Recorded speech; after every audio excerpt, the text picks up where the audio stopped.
अभी के अभी निकल जा मेरे घर से। आज से मेरे साथ श्वेता इस घर में रहेगी। इस घर में तेरी अब कोई जगह नहीं।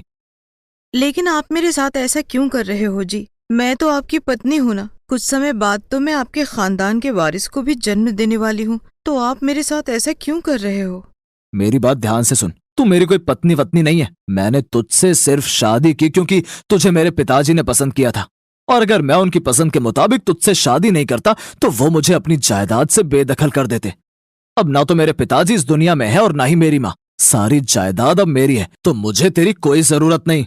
पुष्पा राजवीर के सामने बहुत हाथ जोड़ती है, लेकिन निर्दयी राजवीर घर से निकाल देता है। ठंड के मौसम में पुष्पा इधर उधर भटकती रहती है और उसके पेट में 8 महीने का बच्चा भी होता है। वो बेचारी इधर उधर भटकती हुई रहने के लिए एक सुरक्षित स्थान ढूंढती है, लेकिन कोई भी उसकी मदद नहीं करता। भैया, मैं बहुत भूखी हूँ, आप मुझे कुछ खाने को दे दो। खाने को दे तो दूं, लेकिन तू ये बता तेरे पास पैसे हैं या नहीं? अब मेरे पास पैसे नहीं है भैया, लेकिन खाने के बदले मैं आपके ढाबे के सारे बर्तन धो दूंगी।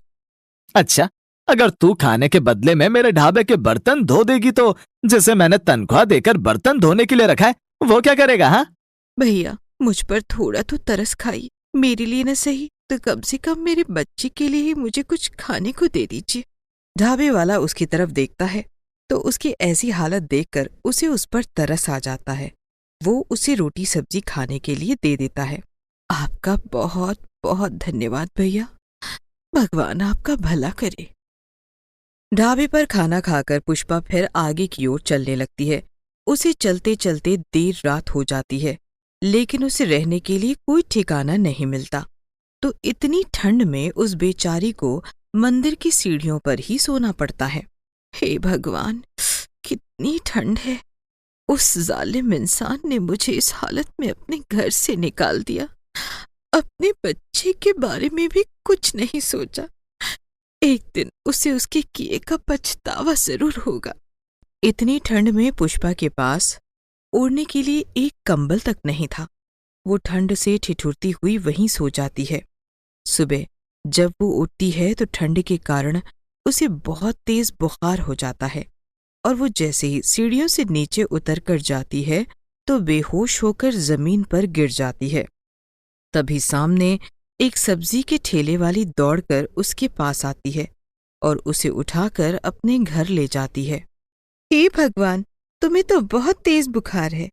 तुम इस हालत में मंदिर की सीढ़ियों के बाहर क्यों सो रही थी? देखने में तो तुम अच्छे खासे घर की लगती हो।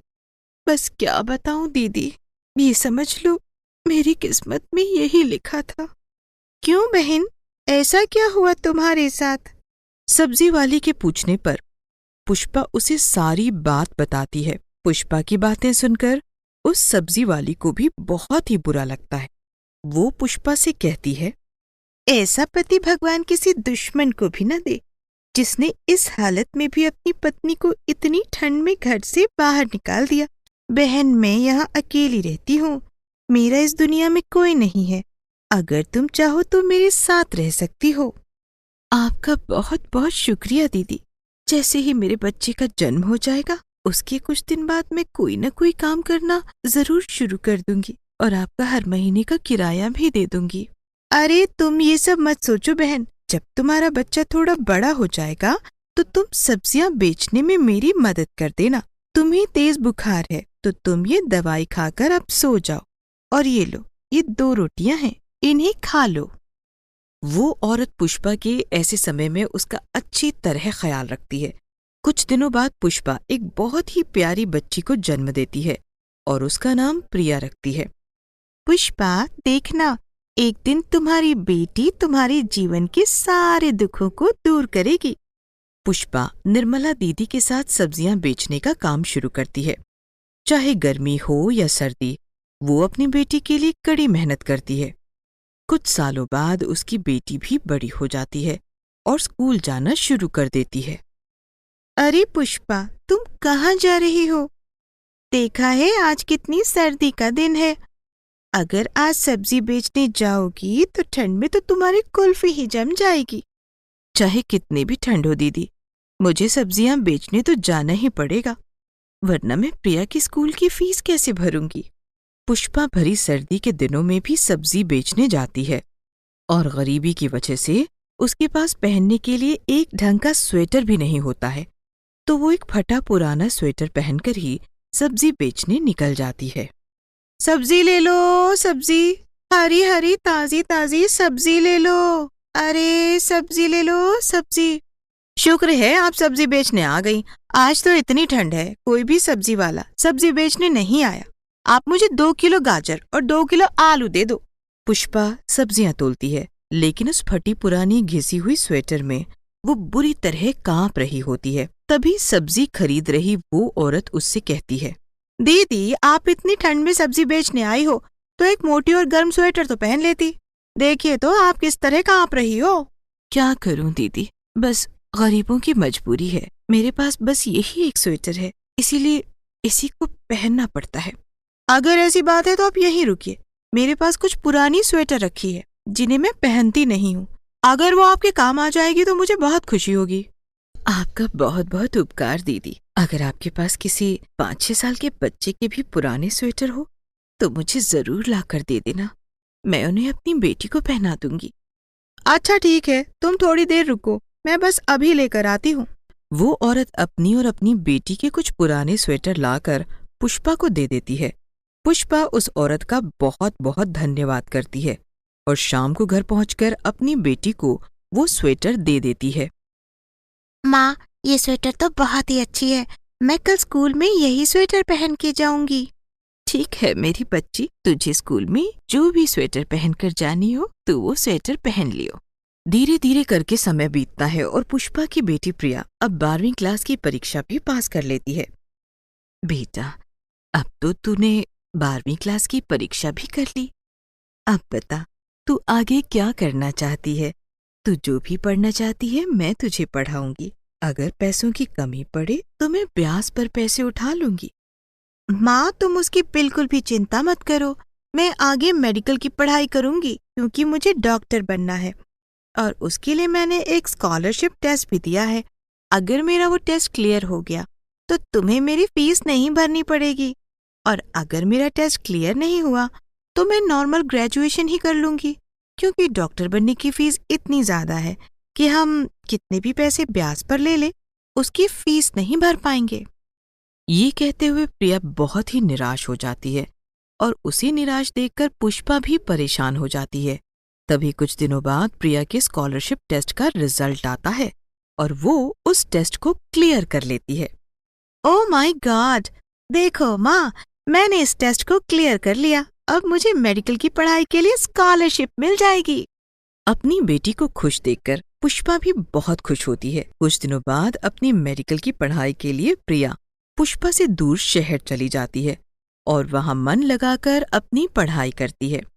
7 सालों बाद प्रिया की पढ़ाई भी पूरी हो जाती है और वो अपनी माँ के पास फोन करती है।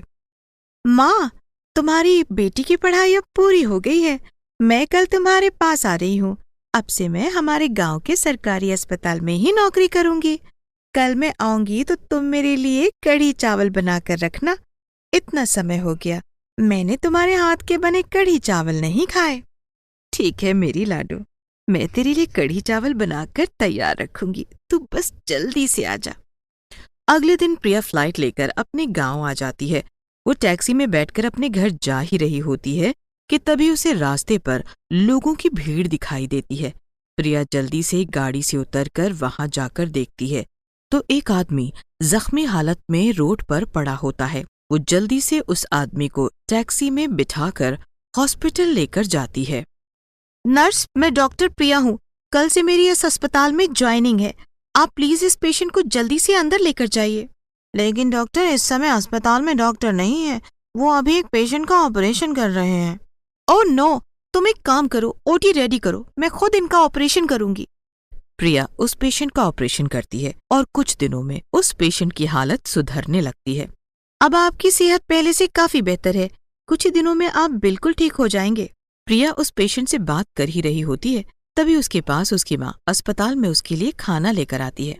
डॉक्टर प्रिया, आपकी मदर आपके लिए खाना लेकर आई हैं। ठीक है, आप उन्हें अंदर भेज दीजिए। पुष्पा जैसे ही खाने का डिब्बा लेकर अंदर जाती है, वैसे ही बेड पर लेटे उस पेशेंट को देखकर उनके हाथ से खाने का डब्बा नीचे गिर जाता है, क्योंकि वो आदमी कोई और नहीं बल्कि उसका पति था, जिसने उसे ऐसी हालत में घर से बाहर निकाल दिया था। क्या हुआ माँ, तुम ठीक तो हो ना? पुष्पा, आप मेरी माँ को जानते हैं? पुष्पा को देखकर राजवीर की आंखों में आंसू आ जाते हैं। वो समझ जाता है कि वो डॉक्टर प्रिया ही उसकी बेटी है। क्या कोई मुझे कुछ बताएगा? आप दोनों एक दूसरे को कैसे जानते हो? मैं बताता हूँ बेटा, मैं तेरा अभागा बाप हूँ, जिसने तेरे पैदा होने से पहले तेरी माँ को धक्के मारकर घर से बाहर निकाल दिया था। आज मेरे उन्हीं कर्मों की सजा मुझे मिल रही है।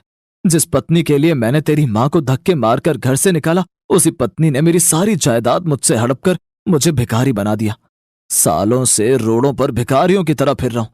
हर रोज बस इसी आस में रहता था कि किसी दिन मुझे पुष्पा नजर आएगी तो मैं उससे अपने किए हुए कुकर्मों की माफी मांगूंगा। ये सब कहते हुए राजवीर रोते हुए उन दोनों से माफी मांगने लगता है। पुष्पा बड़ा दिल रखकर उसे माफ कर देती है, लेकिन तभी राजवीर को दिल का दौरा पड़ जाता है। वो अपने किए हुए गुनाहों का भार नहीं सह पाता और उसी वक्त उसकी मृत्यु हो जाती है। सारा सच जानने के बाद प्रिया को भी बहुत दुख होता है, लेकिन वो अपनी माँ को संभालती है और कुछ समय बाद अपनी माँ और सब्जी वाली निर्मला दीदी के साथ एक खुशहाल जीवन जीने लगती है। सिमरन ने सारे कपड़े अलमारी से निकालकर इधर उधर बिखेरे हुए थे और आखिरी ड्रेस भी वो निकालकर शीशे में खुद को उससे लगाकर देखती है और फिर उठाकर उसे भी फेंक देती है। ये सब क्या है सिमरन? कमरे की हालत तो देखो, तुमने क्या की हुई है? माँ, मेरे पास एक भी अच्छी ड्रेस नहीं है जिसे पहनकर मैं आज रात की पार्टी में जा सकूं। तुम तो जानती हो ना आज की पार्टी मेरे लिए कितनी खास है। और उस ड्रेस का क्या हुआ जो तुम कल खरीद कर लाई थी? वो तो बहुत महंगी ड्रेस थी ना, और तुम्हारी पसंद की भी थी सिमरन। नहीं माँ, सेम ड्रेस दूसरी मॉडल पहन कर आ रही है। मेरे पास एक भी अच्छी ड्रेस नहीं है जो यूनिक हो। मुझे तो कुछ समझ में नहीं आता। तुम पिछले 1 महीने से इतनी सारी ड्रेसेस खरीद चुकी हो और तुम्हें अब एक भी ड्रेस अच्छी नहीं लग रही। ऐसे नहीं होता है सिमरन। और तुम जो भी कपड़े पहनती हो तुम्हारे ऊपर अच्छा लगता है। तुम इनमें से कुछ भी पहन सकती हो। नहीं माँ, इनमें से मुझे कोई भी ड्रेस अच्छी नहीं लग रही है। तभी सिमरन के डैडी वहां आ जाते हैं। क्या हुआ हमारी सिमरन बेटी को? डैडी, देखो ना, एक भी ड्रेस ऐसी नहीं है जिसे पहनकर मैं पार्टी में जा सकूं। मुझे कोई ऐसी ड्रेस चाहिए कि मैं एंट्री करूं और सबकी नजर सिर्फ मुझ पर और बस मुझ पर ही रहे जब तक पार्टी चले। तुम्हारी पार्टी शुरू होने में अभी 4 घंटे बाकी हैं। तुम चाहो तो मेरे साथ जाकर एक ड्रेस और परचेज कर सकती हो। कोई जरूरत नहीं है कोई ड्रेस खरीदने की। 1 महीने से ये लगातार ड्रेस खरीद रही है और अब आखिरी टाइम में कह रही है कि इसे कोई पसंद नहीं आई। पैसा पेड़ पर नहीं लगता और आपके लाड प्यार ने इसकी आदत खराब की हुई है। उन्हीं के घर में काम करने वाली पूनम उन लोगों की बातें सुनकर उनके कमरे में आती है। मेम साहब, बुरा न माने तो एक बात बोलूं? हाँ हाँ पूनम बोलो। तुम इतना घबरा क्यों जाती हो हर बात बोलने में? अरे भाई, तुम भी इस घर की एक मेंबर ही हो। पिछले 22 सालों से तुम हमारे साथ हो, लेकिन आज भी ऐसी डरी डरी रहती हो। नहीं नहीं नहीं मैडम साहब, ऐसी कोई बात नहीं है। वो तो बस सिमरन बिटिया की बात सुनने के बाद मुझे लगा कि अगर इनको कुछ अलग ही पहनना है तो एक बार मेरी बेटी से मिल लें। वो बहुत अच्छे तरीके से सोच विचार करके ऐसा बना देगी जैसे कि सब लोग बस सिमरन को ही देखेंगे। सच कह रही हो काकी? कहाँ है ज्योति? मैं अभी उसके पास जाती हूँ। सिमरन भागकर सर्वेंट क्वार्टर की तरफ जाती है, जहां ज्योति मशीन पर बैठी हुई किसी के कपड़े सिल रही थी। अचानक यूं सिमरन को अपने पास देखकर वो हैरान हो जाती है। क्या हुआ सिमरन? देखो, तुम्हें तो पता ही है आज कितनी बड़ी इवेंट पार्टी है। बहुत तरह की मॉडल सुंदर सुंदर कपड़े पहन कर आएंगी। मैंने अपने सारे कपड़े ट्राई किए, लेकिन कोई भी कपड़ा मुझ पर अच्छा नहीं लग रहा। सब मुझे आउट ऑफ फैशन लग रहे हैं। काकी ने बोला है कि तुम मेरे लिए कोई ड्रेस तैयार कर सकती हो, और वो भी थोड़ी ही देर में। हाँ हाँ, क्यों नहीं, पर पहले मुझे अपना आइडिया बताओ। तुम क्या पहनना चाहती हो? वेस्टर्न इंडियन पहनना चाहती हो या फिर इंडो वेस्टर्न पहनना चाहती हो? अरे यार, यही तो समझ में नहीं आ रहा कि क्या पहनूं। तुम ही देख लो ना। फिर ज्योति सिमरन के साथ उसके कमरे में आती है और फैले हुए कपड़ों में से वो एक बहुत ही सुंदर साड़ी उठा लेती है। तुम चाहती हो कि मैं ये साड़ी पहनूं? तुम इसका ब्लाउज देख रही हो। अब कौन पूरी बाजू का ब्लाउज पहनता है?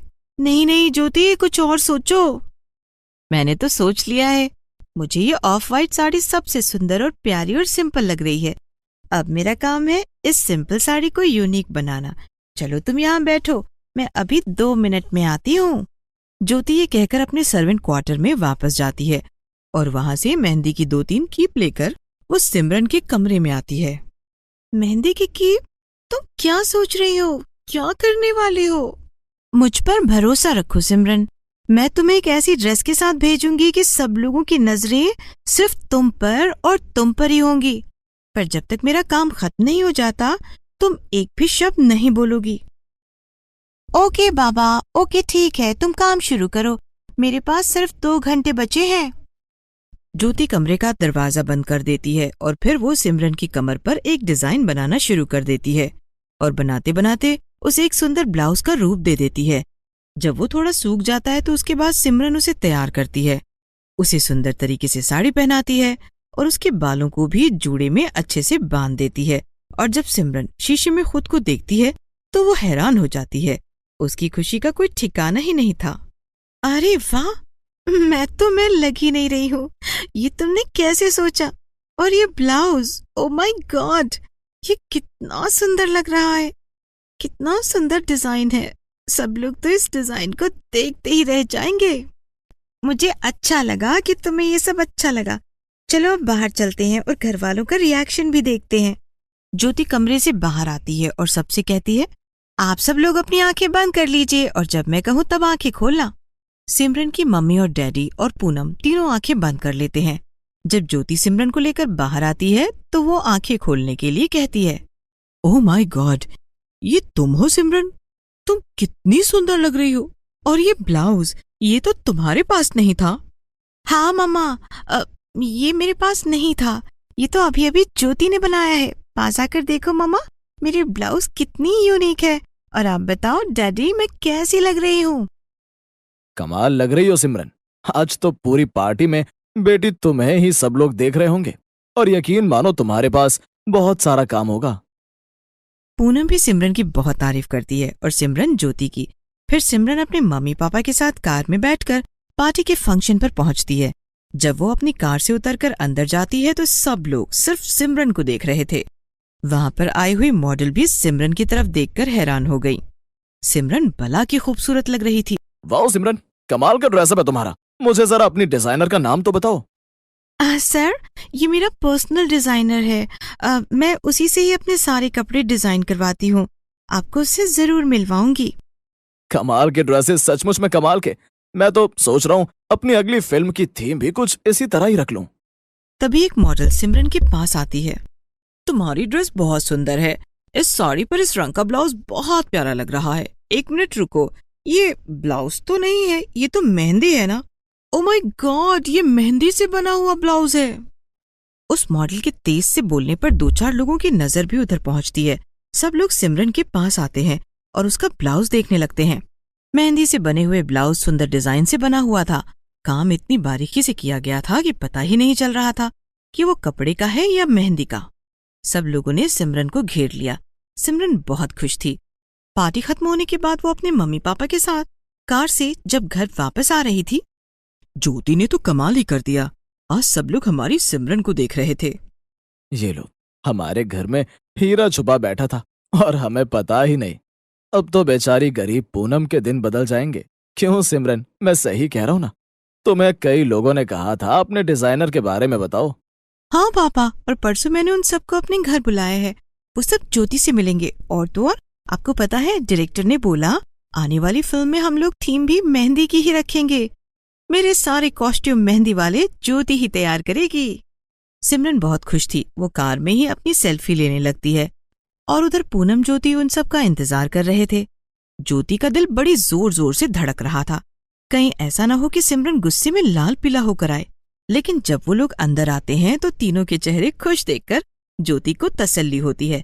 सिमरन आकर ज्योति को गले लगा लेती है।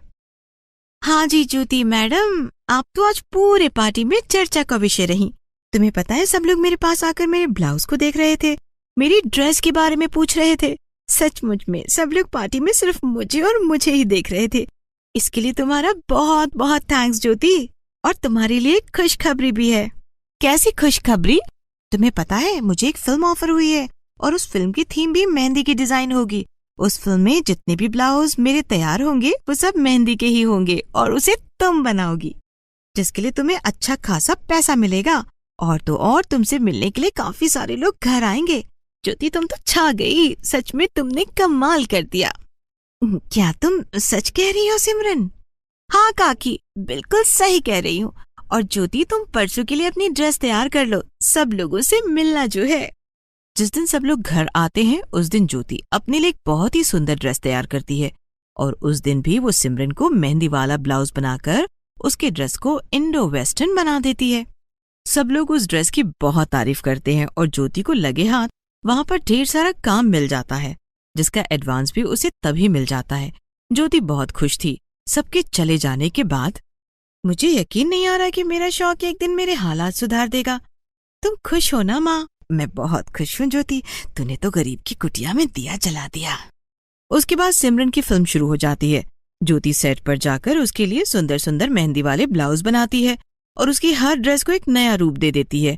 और एक दिन वो भी आता है जब बेस्ट फैशन डिजाइनर का अवार्ड मिलता है। ज्योति, उसकी माँ सिमरन और उसके मम्मी पापा सब लोग उस दिन बहुत खुश होते हैं और एक अच्छे से होटल में पार्टी करते हैं।